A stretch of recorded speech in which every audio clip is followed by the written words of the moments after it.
আসসালামু আলাইকুম। সবাইকে শুভেচ্ছা জানাচ্ছি। মাসুম মাহবুব দেখছেন ওপেন দ্য ইউটিউব চ্যানেল এবং মাসুম মাহবুব ফেসবুক পেজ। প্রিয় দর্শক, বেশ কিছু গুরুত্বপূর্ণ খবর, সাথে ব্রেকিং খবর আছে। আজ ১৩ মে রাত ৯:৩০ বাংলাদেশ সময়। যারা দেখছেন আমাদের চ্যানেল, সবার জন্য ভালোবাসা, দোয়া। তুরস্ক এবং ইরান নতুন আদলের চমক নিয়ে হাজির হচ্ছেন, এই খবরটি দিয়ে শুরু করছিলাম। পাকিস্তান, ইন্দোনেশিয়া, সৌদি আরব এবং কাতার তারা প্রবেশ করছেন। ইরান তো আছেই। মুসলিম দেশগুলো ইরান এবং আমেরিকার এই আক্রমণে কিছু বিষয় বুঝতে পেরেছে যে অনৈক্যের জালে তারা পুরে শেষ হয়ে যাবে। পাশাপাশি রাশিয়া শয়তান 2 মাঠে নামিয়ে বিশ্বকে আবার চমকে দিল। মধ্যপ্রাচ্যে কি নতুন কোনো ন্যাটো তৈরি হচ্ছে? অনেক রকম খবর আছে বাতাসে। আমরা সেই খবরগুলো আপনাদেরকে সংক্ষিপ্ত আকারে দেওয়ার চেষ্টা করছি।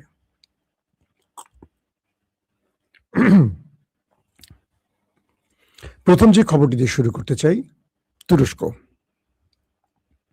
তুরস্কের কান ফাইটার, পঞ্চম প্রজন্মের স্টিলথ প্রযুক্তির যে ফাইটার জেট তুরস্ক তৈরি করেছে, এটি বলা চলে পৃথিবীকে নতুন কিছু ডাইমেনশনে, নতুন কিছু উদ্ভাবনে চমকে দিতে পারে।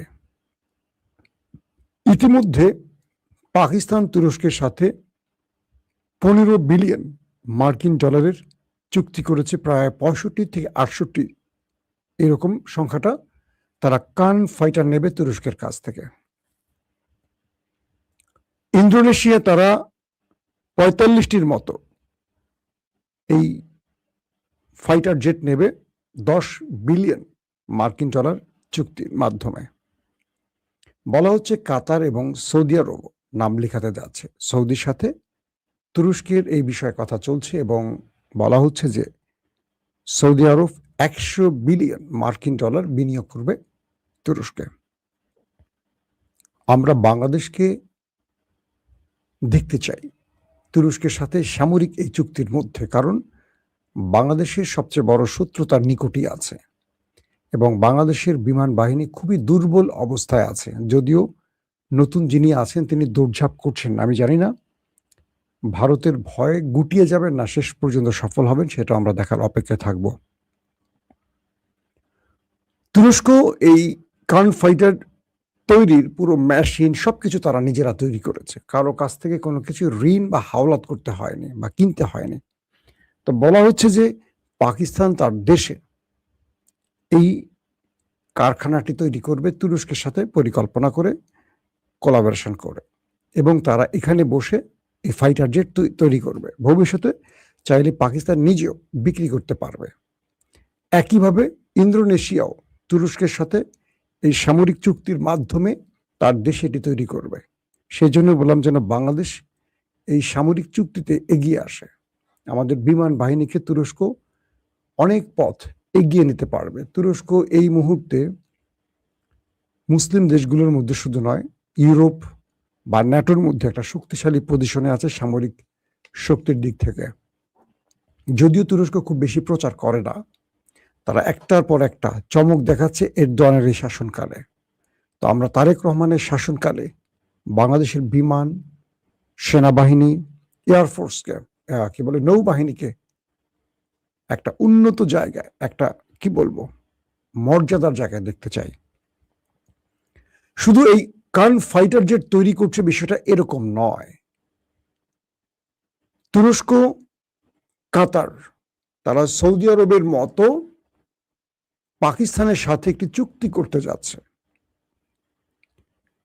সৌদি আরব যেমন পাকিস্তানের সাথে চুক্তি করেছে, যদি পাকিস্তান কখনো আক্রান্ত হয় সৌদি আরব এই যুদ্ধে জড়াবে, যদি সৌদি আরব আক্রান্ত হয় তাহলে পাকিস্তানের যুদ্ধে জড়াবে।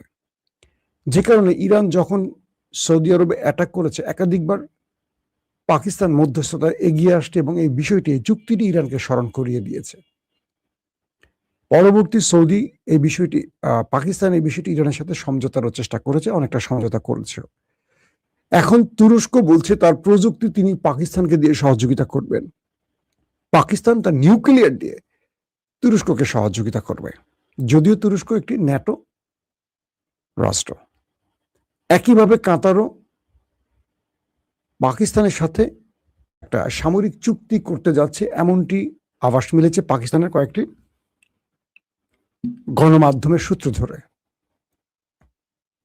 প্রিয় দর্শক, পাকিস্তানের মতো একটি দেশ তার প্রতিবেশী শত্রু, একটা বড় কি বলবো শক্তিশালী দেশ, পৃথিবীর অন্যতম একটি পরাশক্তির কাছে পৌঁছানোর মতো একটি দেশ ভারত, তার সাথে 4 দিনের যে লড়াইটা করেছিল সেই লড়াইতে ভারতের গুরুত্বপূর্ণ যুদ্ধ বিমান খেয়ে দিয়েছিল এবং অল্প সময়ের ব্যবধানে নরেন্দ্র মোদী ডোনাল্ড ট্রাম্পের মাধ্যমে যুদ্ধবিরতিতে পৌঁছতে বাধ্য হয়েছেন, কারণ পাকিস্তান কয়েক ঘন্টার মধ্যে তাকে ভাঁজ করে ফেলেছিল। সেই পাকিস্তানের সাথে আমাদের সম্পর্ক কেমন হওয়া উচিত এটা যদি ভারত ঠিক করে দেয়, আমি মনে করি বাংলাদেশের স্বাধীন হওয়ার কোনো প্রয়োজন নাই। যদি বাংলাদেশকে স্বাধীন রাষ্ট্র বলতে হয় তাহলে বাংলাদেশকে অবশ্যই পাকিস্তান, চীন, তুরস্কের সাথে সম্পর্ক বৃদ্ধি করতে হবে, কারণ এরা পেছন থেকে ছুরি মারবে না, বাকিরা পেছন থেকে মারবে, সেটা আমেরিকা বলি সেটা ভারত বলি।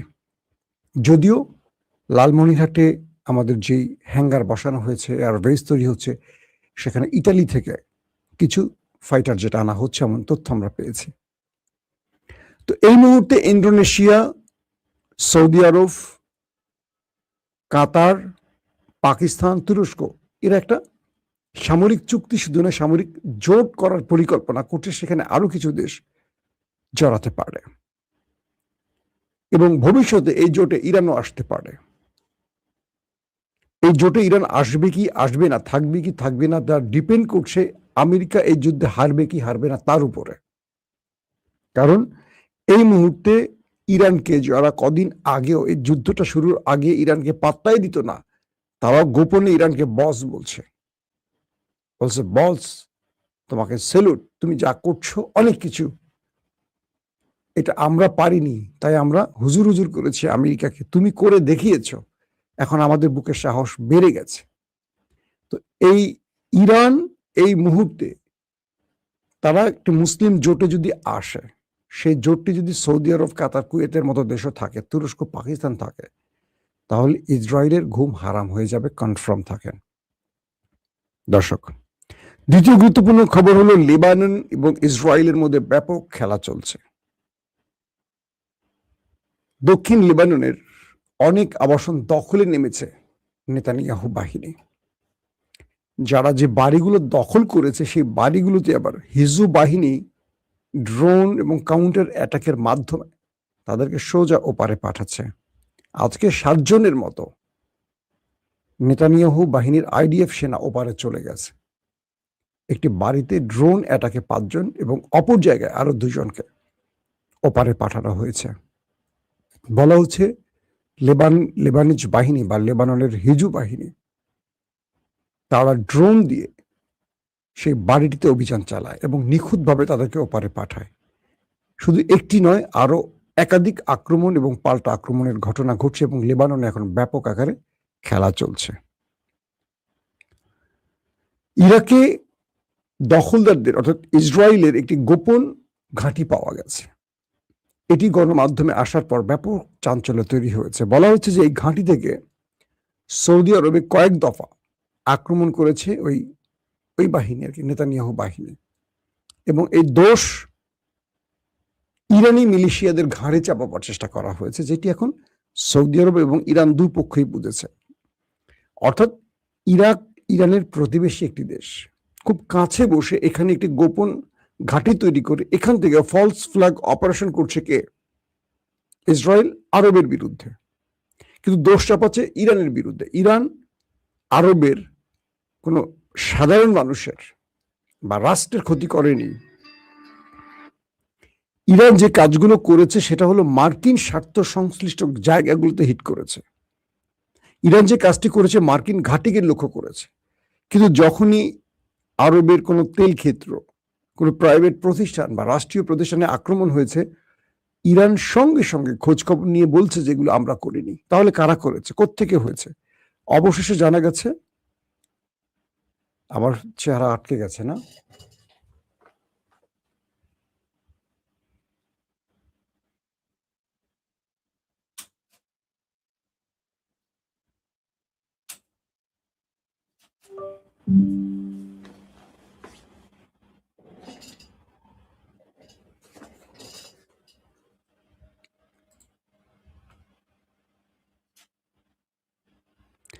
আমার চেহারা কি এখনো আটকে আছে? আপনারা একটু কমেন্ট করে বলবেন। তো ইরান এখন বলছে বিশ্বকে, দেখো তোমাদের বন্ধুরা যাদের জন্য তোমরা ইরানের বিরোধিতা করছো, তারা কিভাবে ফলস ফ্ল্যাগ অপারেশন করে আমাদের মধ্যে লড়াইটা শুরু করতে চাচ্ছে, আমাদেরকে বাজিয়ে দিচ্ছে, আমাদের মধ্যে বিরোধ তৈরি করছে। হে মাথামোটা আরব জাতি, তোমরা যদি বোঝো তাহলে লক্ষ্য করো, আমরা দখলদার নই, আমরা সম্প্রসারণ নীতি মানে মেনে চলি না, আমরা ভ্রাতৃত্বের বন্ধনে থাকতে চাই। তোমরা আমাদের শত্রু বলছো, আর তোমাদের বন্ধুরা তোমাদের হিট করে, তোমাদের ক্ষতি করে আবার আমাদের সাথে লড়াই করাচ্ছে। কি ভাই, নো নো কেন? ওকে, আপনারা কি দেখতে শুনতে পাচ্ছেন? কোনো প্রবলেম আছে এখন? আর হঠাৎ করে লাইভের মধ্যে আমি আউট হয়ে গিয়েছিলাম। ও, এই পরিস্থিতির মধ্যে ইরাক তার দুঃখ প্রকাশ করেছে এবং ইরাক বলছে এটি তারা জানতো না, এবং ইরাকের উপরও হামলা করেছে তারা।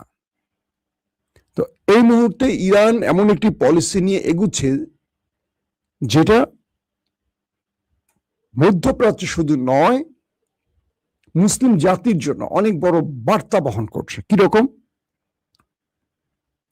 ইরান নতুন করে ঘোষণা দিয়েছে যে হরমুজ প্রণালীতে মার্কিন বাহিনীর কোনো অস্ত্রের জাহাজ, সেটা যুদ্ধ বিমান, ড্রোন, মিসাইল, আকাশ প্রতিরক্ষা ব্যবস্থা, যেটাই হোক,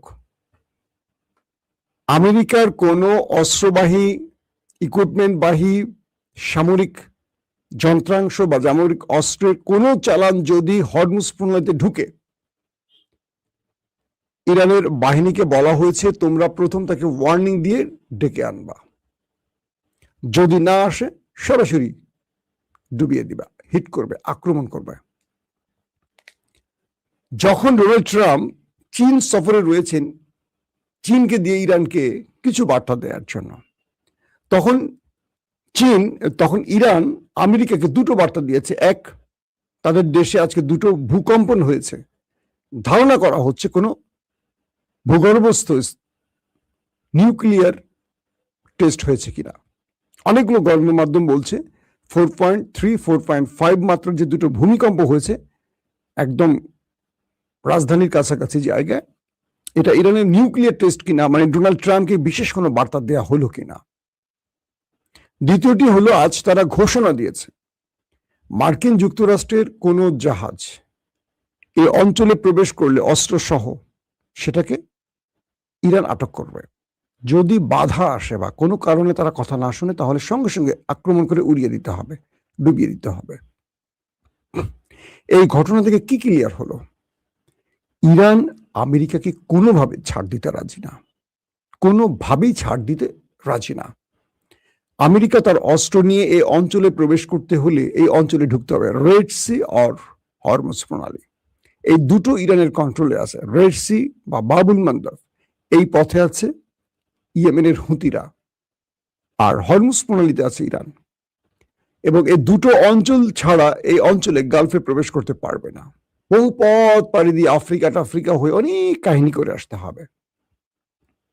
তো এই পরিস্থিতির মধ্যে ইরান বলছে তার বাহিনীকে সর্বোচ্চ সতর্ক থাকতে এবং মার্কিন কোনো অস্ত্রের জাহাজ পেলে সেটাকে সঙ্গে সঙ্গে আটক করতে অথবা অ্যাটাক করতে।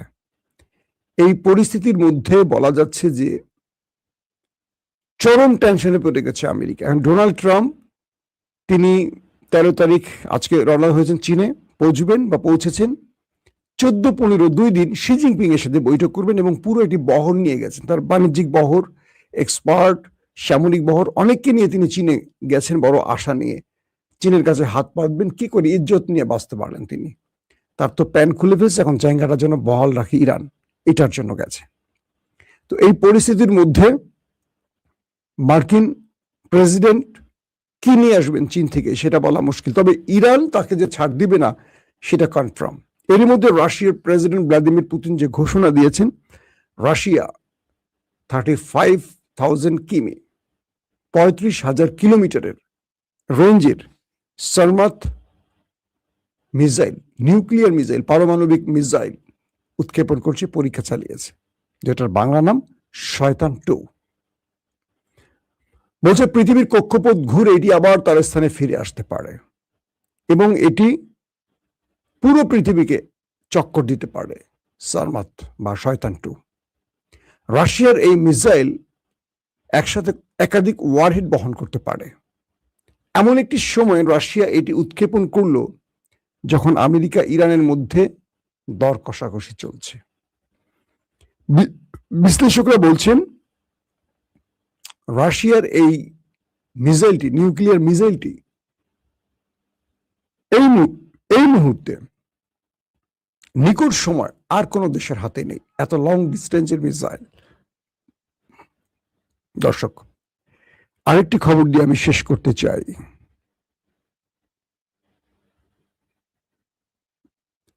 আরবের দেশগুলো ইসরায়েলের বিরুদ্ধে কিন্তু আস্তে আস্তে মাঠে নামছে, অর্থাৎ আরবের দুটো দেশ, কাতার এবং সৌদি আরবের দুজন গুরুত্বপূর্ণ প্রিন্স, যারা রাষ্ট্রীয় খুব গুরুত্বপূর্ণ পদে ছিলেন, তারা এখন প্রকাশ্যে কথা বলছেন এবং তারা বুঝতে পারছেন এবং তারা ইরানের কাছে এই বার্তাগুলো দিচ্ছেন বারবারই যে আমাদের মধ্যে যে বিরোধটা বেজেছে এটা লাগিয়েছে কিন্তু ওই দেশটি।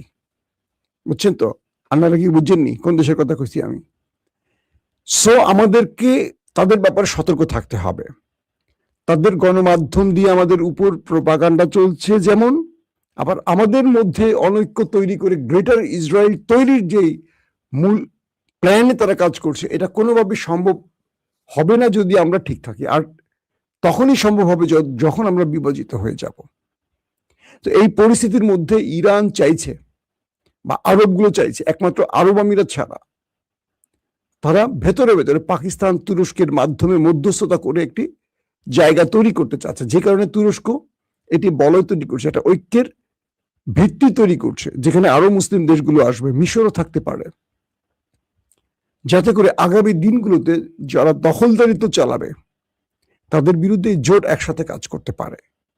যদি ন্যাটো পারে, যদি পশ্চিমা দুনিয়া পারে, তাহলে মুসলিম বিশ্বের এটা হতে সমস্যা কোথায়? ওয়াইসি নাম্বার ঠুটো জগন্নাথ দিয়ে কিছু হবে না, এখন সামরিক জোট করা খুবই গুরুত্বপূর্ণ। প্রিয় দর্শক, কোনো প্রশ্ন আছে আপনাদের? শাহিন সিঙ্গাপুর। ও দর্শক, আজকের মতো বিদায় নিচ্ছি, প্রত্যেকে ভালো থাকবেন, আল্লাহ হাফিজ।